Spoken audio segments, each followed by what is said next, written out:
All right. Well, good afternoon, ladies and gentlemen. Welcome to the Background Leadership Lite webinar.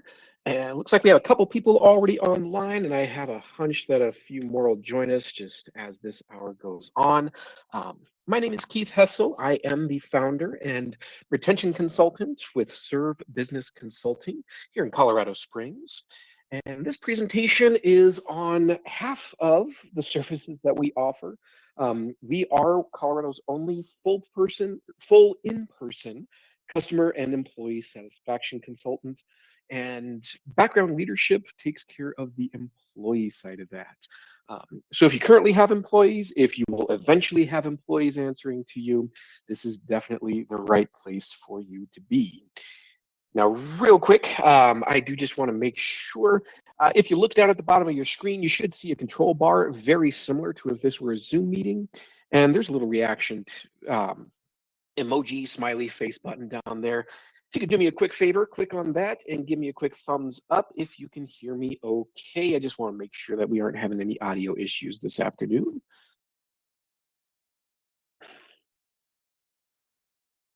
All right, awesome. Thank you so much. Okay, so background leadership, what is this? So this is a leadership method that is based off of our proprietary customer service program called Serve, and it combines elements of that with elements of the Ken Blanchard method, as well as crucial conversations, which is a de-escalation method for employees and staff.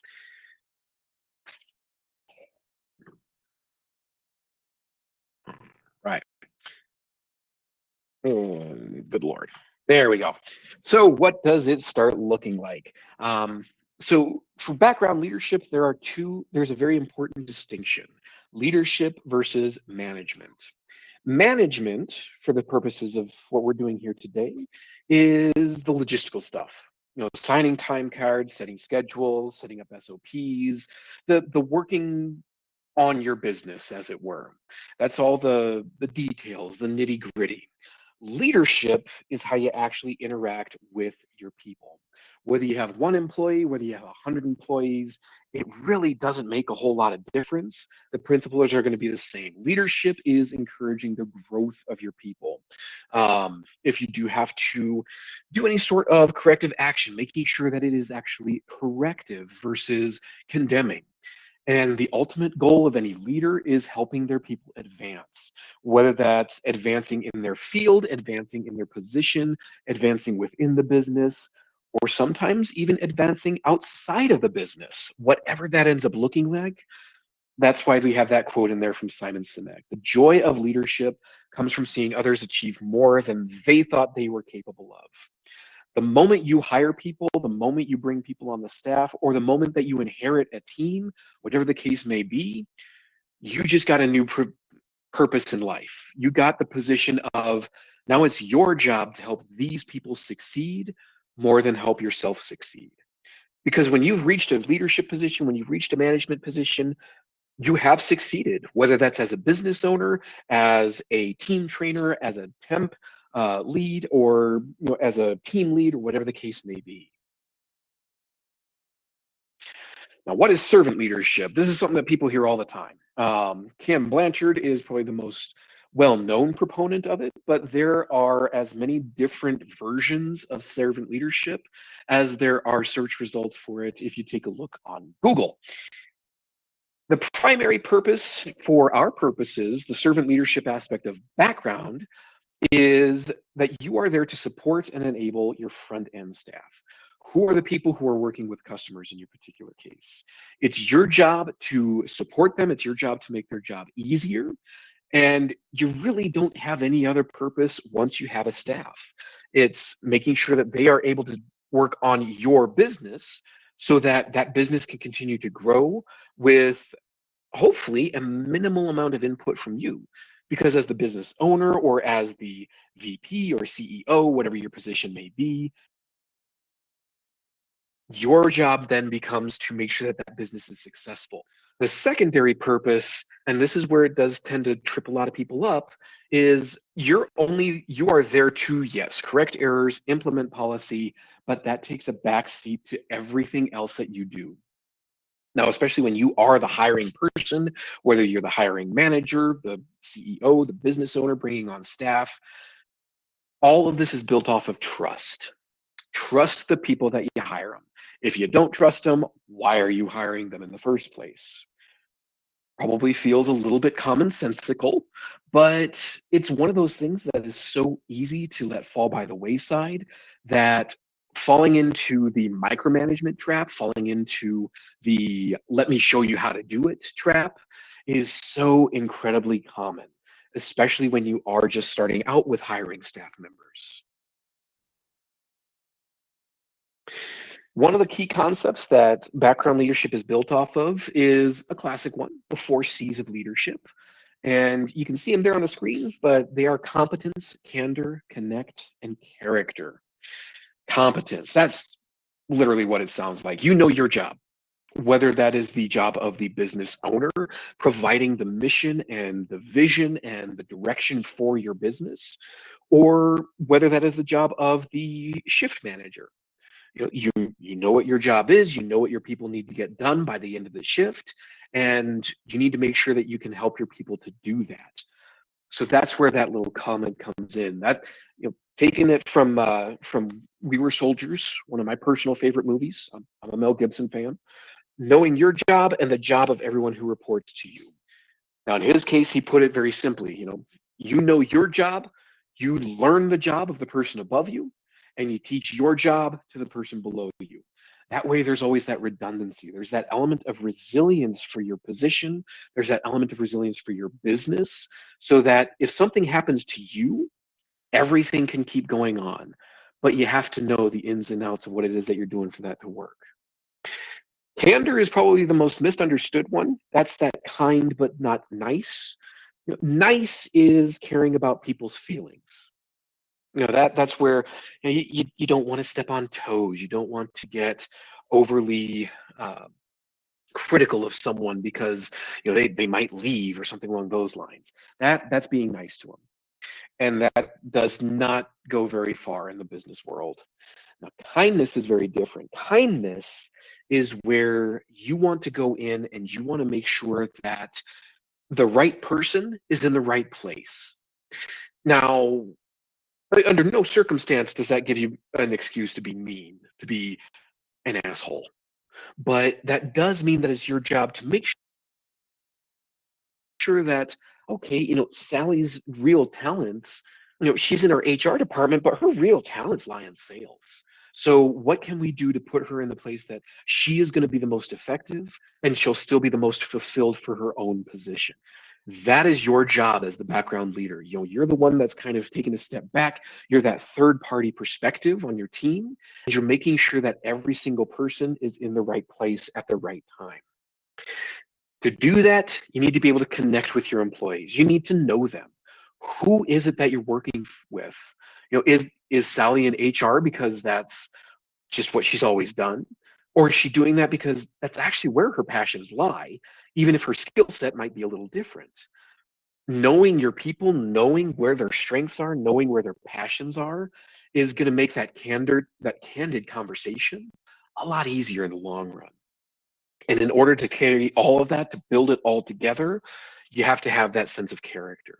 You have to know yourself in order to interact with your direct reports the most effective that you can. If you don't know who you are, if you don't know where your position lies in the business, if you don't know where your business is supposed to be going, all of these become a moot point. So, yeah, they're listed 1, 2, 3, 4 on this one, but they're listed backwards. You have to have the character to know yourself. You have to be able to connect with your employees. You have to be willing to have that candor, to have that kind conversation with whoever you need to have it with. And you need to have the competence to have that conversation effectively. Now, one of the things I mentioned at the outset here, we teach a proprietary method of customer service called SERVE. And that method affects employee relationships as much as it does customer relationships. So if you were in our last webinar, it's a blast to serve light. You got to see how this actually interacts, how this works with customer interactions. Here's how it interacts with employee interactions. It's a very simple system to remember. You smile, engage, relating, validate. That's slightly different from the customer version. The customer version is verify, but then going the extra mile. So smiling, you're the one who's responsible for setting up the atmosphere with your team. Whether that team is the executive leadership of your business or that team is the overnight crew, it really doesn't make any difference. As the leader, as the manager, as the background leader of this team, you are the one who sets the overall atmosphere. So smiling goes a very long way for that. When you engage with your team, that means that you actively interact, not just the perfunctory, hey, Tom, how's your day going? That doesn't lead to any meaningful interaction. That does not actually engage your people. What serve actually looks for is, hey, Tom, good to see you back. I know you were sick for the last couple of days. How are you feeling? I hope you didn't spread it to the rest of the house. It's something along those lines, where you're actually pulling out a detail of that person that you know and building a conversation around it. And that plays into the relate aspect, building those meaningful conversations. If you only know your people in a perfunctory way, it's really not going to go very far with them. So being able to relate with them, being able to have that water cooler talk, which I know as far as today's society goes, water cooler talk kind of disappeared with the pandemic, but rebuilding those connections, even if it's over Zoom or over Zoho webinar as we are today, that's that's where you're going to be able to build that team that has that sense of loyalty to you. Because the better they know you, the better you know them, the longer lasting that team is going to be. One thing that we will often go over with our clients here is when you do have team members who may be looking to leave for one reason or another, if you are able to hold on to them, not only did you save that person, but from a very practical sense, you just saved yourself up to 2.5 times what you're paying that person annually. Because if they leave, well, now you have to do their job, make sure it still gets done. You have to post that job on all the job boards. You have to advertise the open position. You have to interview. You have to train for it, and then you have all the lost productivity because you have to bring that person back up to snuff. Whereas if you're able to relate to people, if you're able to engage with your team, if your team knows that they can come to you with issues that they're having, you don't have to worry about that. And it's a lot easier to maintain that team than it is to replace that team. Validate is one of the easiest ways to actually go through that, making sure that that person knows that they're appreciated when they go that extra mile. Yeah, it used to be an expected thing that if you wanted to advance in the position, you had to go the extra mile to get there. Well, with this whole quiet quitting nowadays and people only doing what is in their job description, that doesn't really exist anymore. So how do you encourage them to continue going, to continue producing, to continue striving for that next step? And that is through validation. That is simply letting them know that, hey, yeah, you went the extra mile on this. Thank you. And here's what your efforts produced. Here's how we're going to say thank you. And then in order to encourage people to go the extra mile themselves, you have to go the extra mile first. You have to be that sets that example. And especially for our business owners who are joining us today, I'm not just talking about, going the extra mile because that's what you have to do, nose to the grindstone, 60 hours a week to keep your business going. I'm talking the extra mile of recognizing, oh, right, it's Sue's birthday today. We need to make sure that we get her something, that we get her a card, that we get her a tray of cupcakes. And a lot of people do this kind of by default, and they don't realize that those are the things that people remember. They're not going to remember, how much their paycheck was last month. They're not going to remember the little, 2-year recognition pin that they got at the employee breakfast. They're going to remember, oh, hey, Evan remembered my birthday last year. He's remembered it every single year. Whatever that case may be, Tom actually remembered that, today was mine and my wife's wedding anniversary. That is going to go so much further than any sort of pizza party or employee appreciation event. So when you do actually serve your employees, that makes this part a lot easier, that interaction part. One of the things that we will do with the full background leadership training through Serve Business Consulting is a Myers-Briggs inventory. And everybody's seen this, even if they never actually knew the official name for it. This is where, ENTP. I'm an INFP myself. It's the 4-letter combination that people have even been known to post on their office door. I'm a whatever. But knowing where this comes in is critical to being able to interact with people. If you are an extrovert, meaning you get your energy from interacting with those around you, and say, for example, one of your team leads is an introvert, if they're coming into your office and the first thing you say to them is, hey, how's it going today? I guarantee you, every single time they are going to shut down because that's overwhelming to an introvert. Whereas if they come into your office and say, hey, Jody, how can I help you?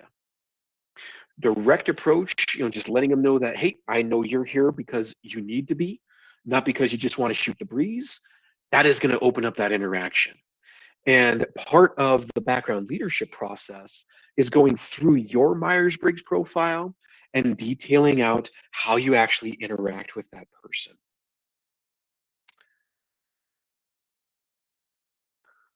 All right. Now, when you're interacting with employees, generally they're going to come to your office for one of two reasons. Either they will be coming to your office, they need help with something, or they're coming to your office to let you know that something's going on.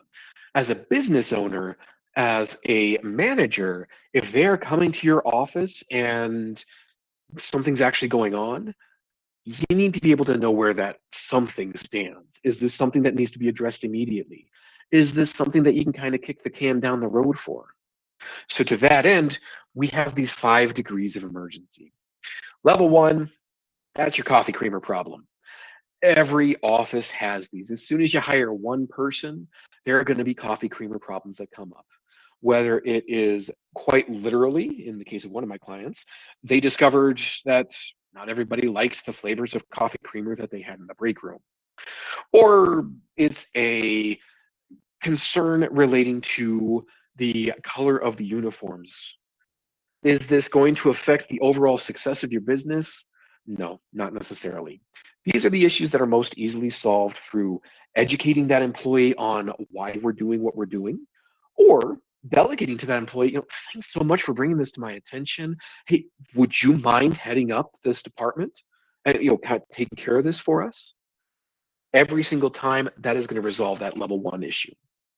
Level 2, we get into the potential problems, something that may cause issues if you don't actually address it in a reasonable time frame. Reasonable is going to depend on the circumstances. And where we have, that level 2, that's going to be something like minor employee conflicts. Level 3 is where things come up that, okay, this is going to get a little complicated if we don't fix it real quick.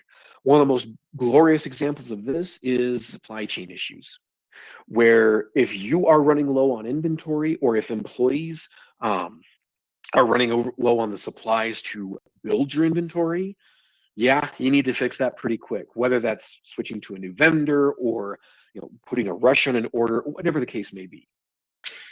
Level 4, that's something that needs to be fixed quickly. That can cause a work stoppage. This is where you're dealing with things like IT failures, internet issues, equipment shutdowns, something that'll actually stop your business in its tracks. Then you get to level 5. Hopefully, these are few and far between for your business. If they're not, my condolences. We should probably get a conversation going here. This is where immediate action is required. Either there's literal danger to your business, or this is also where a strike 3 situation comes in. If you joined our webinar last time, strike 3 is the technique that we use to de-escalate severe situations where customers are throwing things, whether that's insults or physical objects. Dealing with issues like that, that is a level 5. You need to get your managerial butt out there. Now, a lot of these can be handled through a program called Crucial Conversations. If you're curious about this program, you can find it online. We also do offer it as a program. And how do you handle these? A crucial conversation is defined as a conversation where there are opposing opinions, diametrically opposed. The stakes are high, whether literally or perceived, and strong emotions are driving the conversation. So even something that you would consider a level 1 emergency in this employee's mind may be something more like a level 4 or level 5 situation, because there's emotion behind that that is driving that concern. So how do you address those methods? This is the quick and easy version. So it's CPR. C, that stands for content issues. That's where you categorize this conversation as being something, a one-off. Tom came in, he was 5 hours late for his shift, but he still tried to come in. Really weird for him, but we need to figure out what's going on there. If there's a pattern, the P portion, that's where it's a recurring problem. Yeah, Tom was, 10 minutes late today, and he's been 10 to 15 minutes late for the last 5 weeks, and now he was 5 hours late. Well, yeah, he came in, but we need to take a look into this. Is there an issue with his schedule? Is there an issue with his personal life that's coming into this? This is a conversation that we need to have. The R is a separate portion. That's where you have relationship issues. This is where a conflict or trust has been damaged, and that's impacting the work environment. This is most commonly where you're going to be addressing issues with toxic employees. How do you take care of those? How do you handle those without also having that employee come back and try and sue you for whatever they think they deserve? Basically, Crucial Conversations, it allows, like it says in the box there, it allows leaders to address sensitive matters in a constructive way. So it allows you to have those difficult conversations without having one side or the other shut down. They are uncomfortable, but there's a reason that they're called crucial too. And finally, one of the key aspects of background leadership is, like we said, in that primary role. You are there to support your employees. Now, the level 5 customer situations, like I said, that is a strike 3 situation. Strike 3 means that your employee has literally had to ask the customer to leave the premises. Or if you're more phone-based or web-based, your employee has essentially hung up on that customer. That is something that you are going to need to be aware of, obviously. And how are you going to handle that? The biggest thing to remember is that you never override an employee request for that support.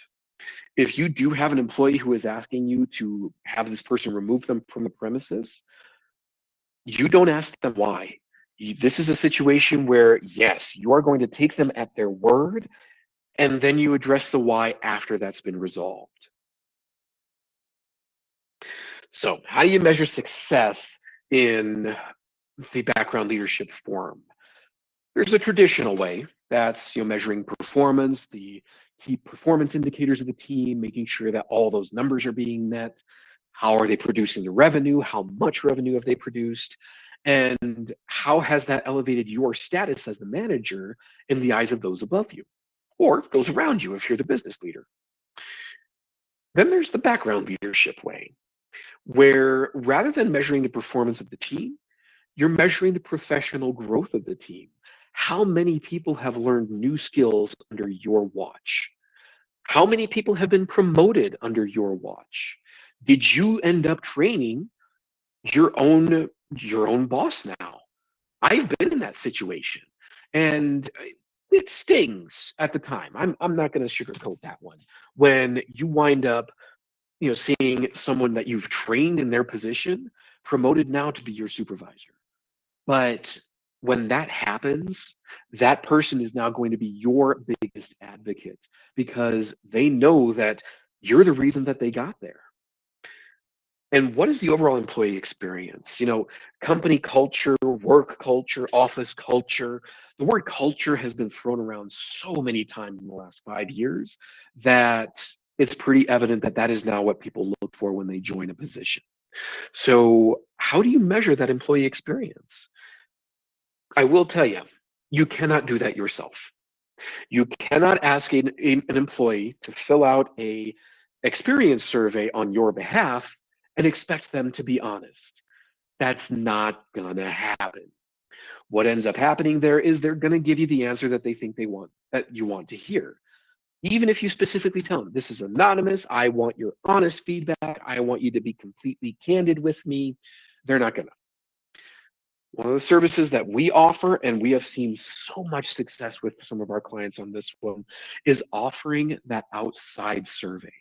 There are so many different ways you can do this. You can bring in a company like us, you can use SurveyMonkey and just keep it from asking for names.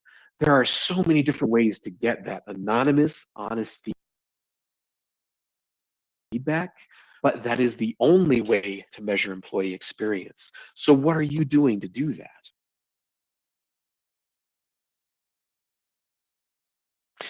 All right. So, the way we do this, and I'm going to be perfectly honest, here's our sales pitch. The background leadership program comes in one of two forms. It comes in a background leadership 101, which is basically a group class followed by a personality assessment. And that tends to be very effective for larger organizations that have multiple managers that they want to have everybody on the same page. Option two, or option 1A, is going the full coaching session through us. Session one is basically the expanded version of this webinar. And that goes into that self-awareness of understanding your strengths, your weaknesses, and those of your team. And then sessions 2 through 6 go all the way up to and including creating a crisis plan for things that haven't even happened in your business yet. How do you develop those critical thinking skills so that your business, so that your team has the resilience to go through whatever ends up happening through the course of any given year? So if you are interested in any of that, if any of that rings true for you, this QR code on the screen will actually subscribe you directly to our newsletter, and you are welcome to give us a call. We can go over and see if maybe background leadership method is going to be a good fit for your business. And I'm going to give you our phone number so that you can reach out directly, of course. That phone number is 719-301-4852. Again, 719-301-4852. We are able to work with businesses of any size. And whether it is a solopreneur or a business of 500 employees, it doesn't make any difference to us. If this is of interest to you, please, like I said, give us a call. That's 719-301-4852. If you have any questions about the background leadership method, if you're curious as to whether or not it would work for your business, I would be more than happy to set up a free consultation with you. It has worked for other businesses in the past. I know it would work for yours. As long as you have employees, we can make that happen. If you take a look on the left-hand side of this of that little screen there, you're going to see a little question mark and a bubble. That is our Q&A. If you have questions that were not answered throughout this webinar, feel free to type it in there and we will reach out to you directly. Otherwise, I do want to thank you so much for joining us today. I know we said block out an hour for this time, but especially when we do have the availability to give you some time back in your day, we certainly want to. If you do have questions, though, like I said, reach out to us directly. And that number, one more time, is 719-301-4852. Thank you so much for joining us today. It was a pleasure seeing all of you on here, and we'll look forward to hearing back from you in the future.